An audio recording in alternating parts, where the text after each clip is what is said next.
Everyone, আসসালামু আলাইকুম। কেমন আছেন সবাই? আশা করছি অনেক অনেক ভালো আছেন। আমি আলহামদুলিল্লাহ অনেক বেশি ভালো আছি। তো এটা ছিল গতকালকের সন্ধ্যাবেলার ফুটেজ। আমি আমার ঘরে কয়েকটি পিজা বানিয়েছিলাম, 3টা পিজা বানিয়েছি বাচ্চাদের জন্য।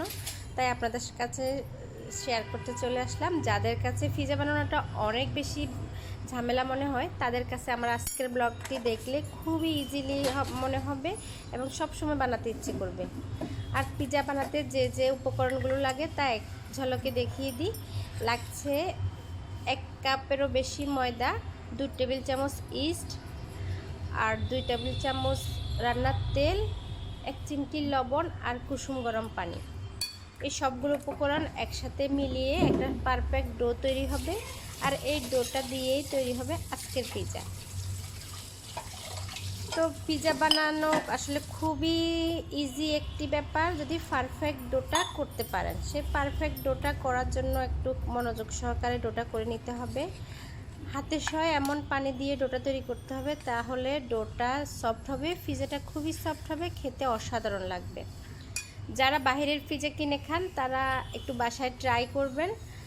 ইজিলি এই পিজাটা আসলে বাচ্চাদের ঘরে বাইরের জিনিস খাওয়াই উচিত না, যেহেতু এখন আরও করোনার এই মহামারীর পরিস্থিতিতে বাইরের খাবার আজকে আমরা প্রায় 3 মাস ধরে খাচ্ছি না। ঘরেই অনেক রেসিপি বানানো হচ্ছে, অনেক কিছু যখন যেটা মন চাচ্ছে ঘরেই বানিয়ে খাচ্ছি।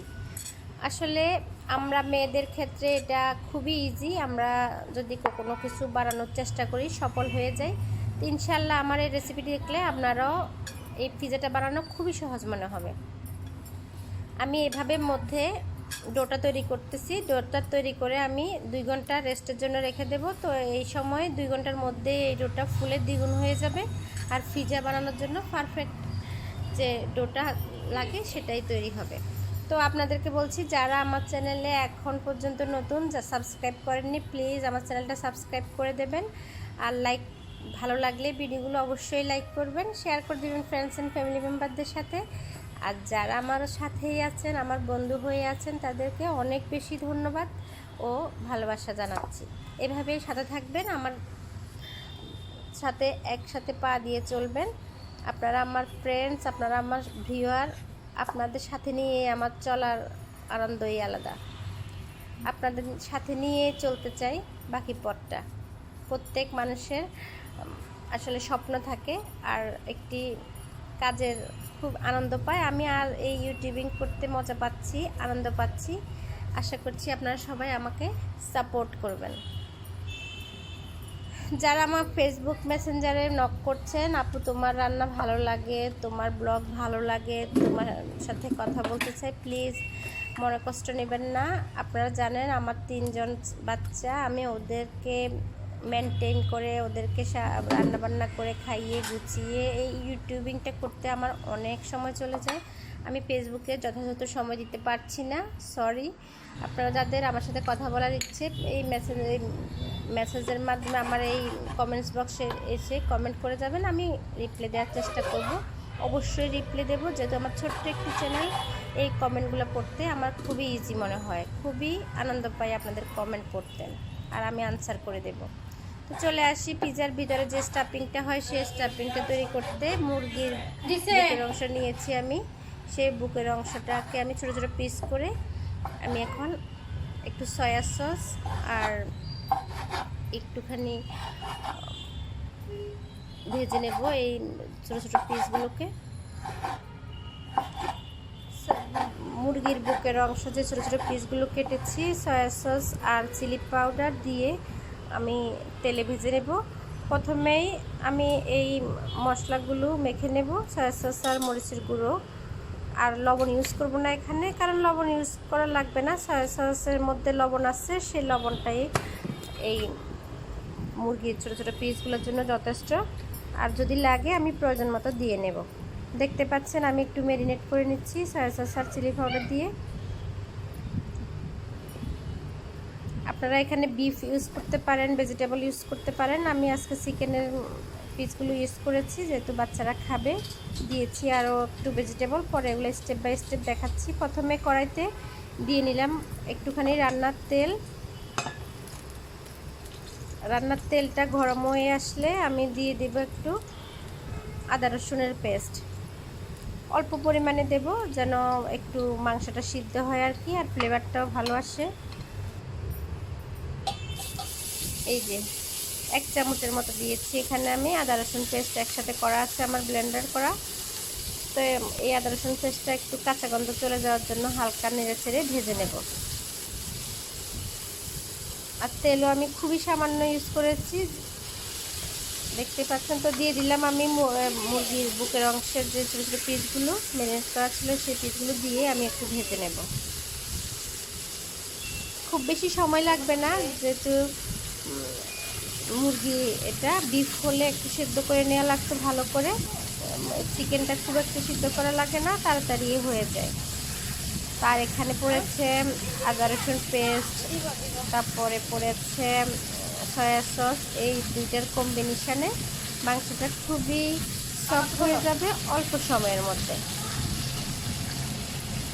আপনারা যদি মাংস খেতে পছন্দ না করেন, সেক্ষেত্রে আপনারা একটু ভেজিটেবল দিয়েও পিৎজা বানাতে পারেন যারা ভেজিটেরিয়ান। আর আমি একটু চিকেনের ফ্লেভার, বিফ ফ্লেভার পছন্দ করি, কখনো বিফ দিয়ে রান্না করে বানাই পিৎজাটা, আর কখনো চিকেন দিয়ে বানাই। আর বাচ্চাদের ঘরে বেশিরভাগ চিকেন দিয়ে বানানো হয়। আমি রোজার মধ্যে শেয়ার করেছি আপনাদের সাথে, আমি পিৎজা বানিয়েছিলাম। তো এর মধ্যে আমি এই মাংসটা ভাজার পর আমি অল্প করে পানি দিয়ে ঢাকনা দিয়ে ডেকে রান্না করার জন্য রেখে দিয়েছি। আর এদিকে চলে আসলাম পিৎজার আরও বাদ বাকি যে ভেজিটেবলগুলো ইউজ করেছি সেগুলো কেটে রেডি করে নেওয়ার জন্য। তা দেখতে পাচ্ছেন আমি মাশরুম কাটছি। এই মাশরুমটা হলো ক্যানের মাশরুম, এটা সুপার শপে পাওয়া যায়, আপনারা চাইলে কিনতে পারবেন। এই ক্যানের মাশরুম থেকে আমি কয়েকটা মাশরুম নিয়ে স্লাইস করে কেটে নিচ্ছি এই পিৎজার জন্য। দেখতে যেমন ভালো লাগে মাশরুমটা দিলে, তেমনি খেতেও অনেক বেশি ভালো লাগে। আর ছোট্ট একটি ক্যাপসিকামকে আমি লম্বাতে ছোটো ছোটো একটু পিস করে নিচ্ছি।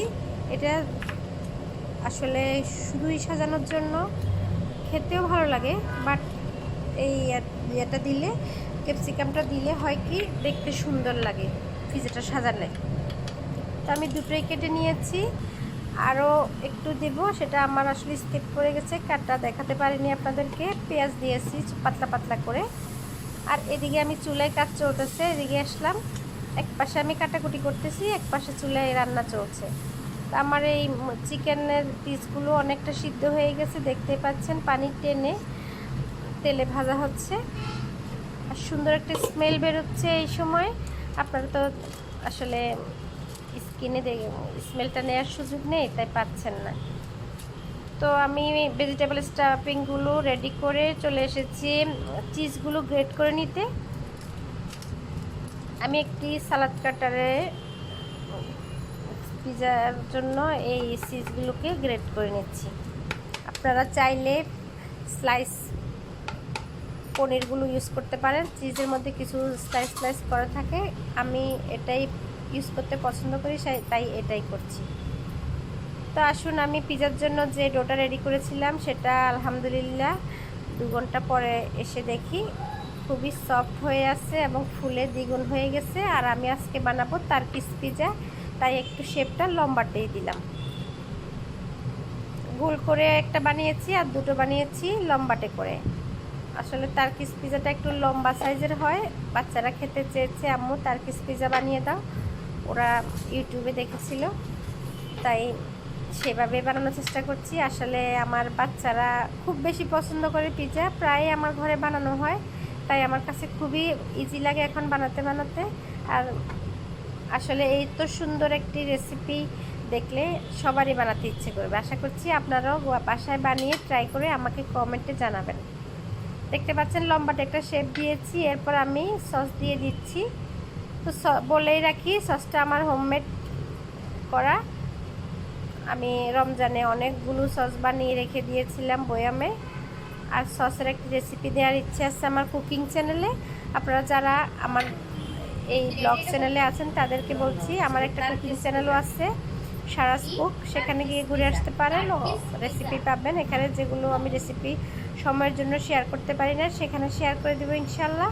ওখান থেকে ফুল রেসিপি দেখে নেবেন। যেহেতু এটা ব্লগ চ্যানেল, এখানে সবসময় আসলে ফুল রেসিপি শেয়ার করা হয় না, ওখান থেকেই দেখে নেবেন।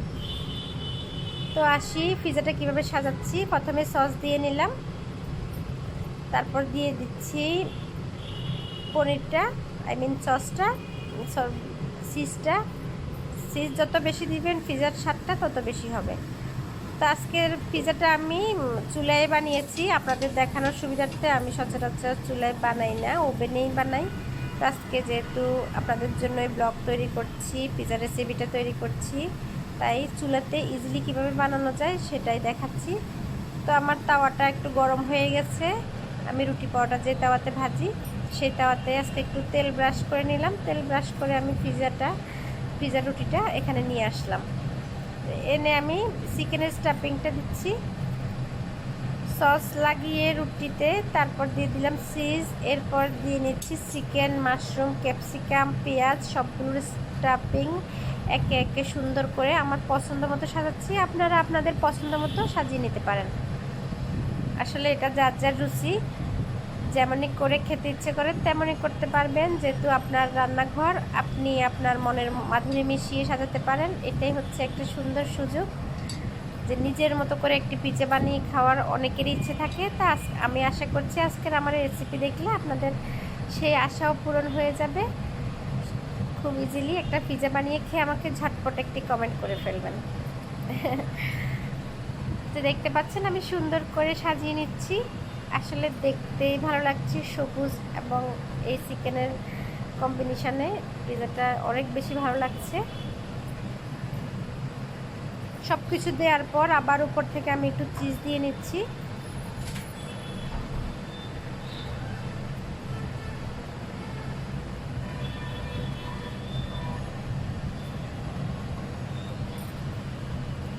আমার বাচ্চারা অনেক বেশি চিজ পছন্দ করে, যত চিজি হয় তত বেশি পছন্দ করে পিজাটা।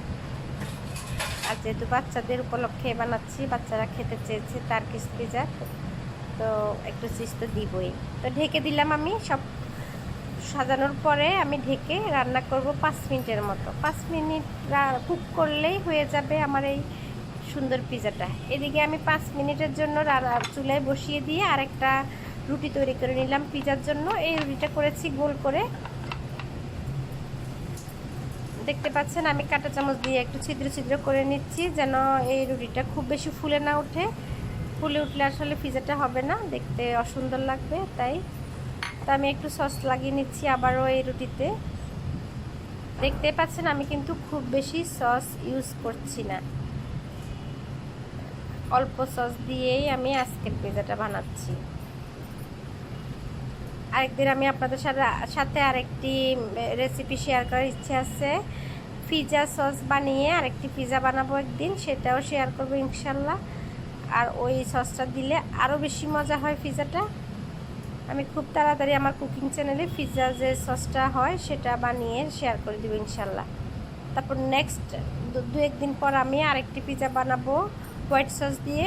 সেখানে আমি কোনো পনির ইউজ করব না, চিজ ইউজ করব না, শুধু হোয়াইট সসে পিজা যেটা সহজভাবে করা হয় সেটাই রেডি করে আপনাদেরকে দেখাবো ইনশাল্লাহ। সে পর্যন্ত আমার এই চ্যানেলের সাথেই থাকবেন। আমার কুকিং চ্যানেলের লিংক আমি ডেসক্রিপশান বক্সে দিয়ে দিব, আপনারা ইচ্ছে হলে ওখান থেকে ঘুরে আসবেন। অনেক রেসিপি পাবেন, ইজি রেসিপি।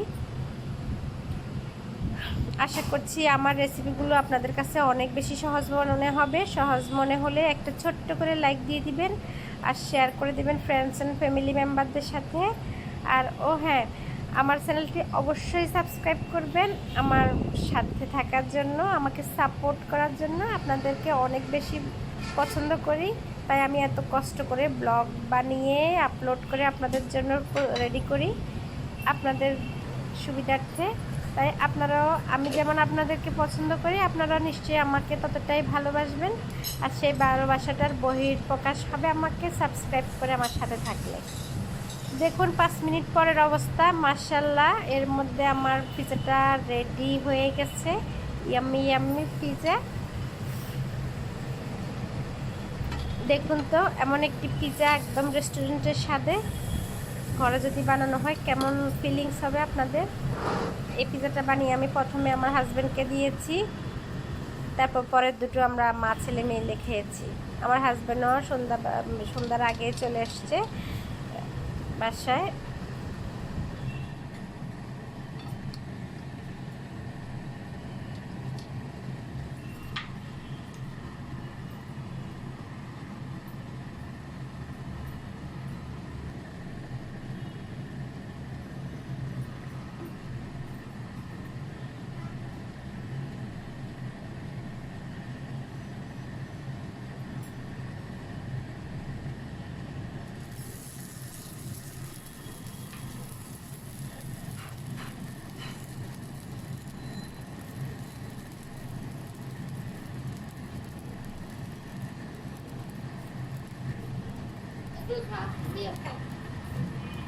মজা লাগতেছে মা, বাবা মজা লাগে।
সাইমন তুমি আরেকটা খাও।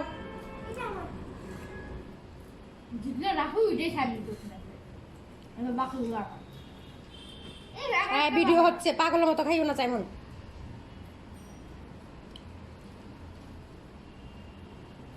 আজকে রাত দুটা সুন্দর হয়েছে, মানে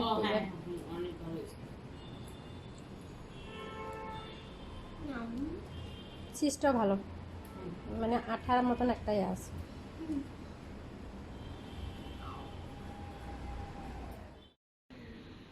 হুম।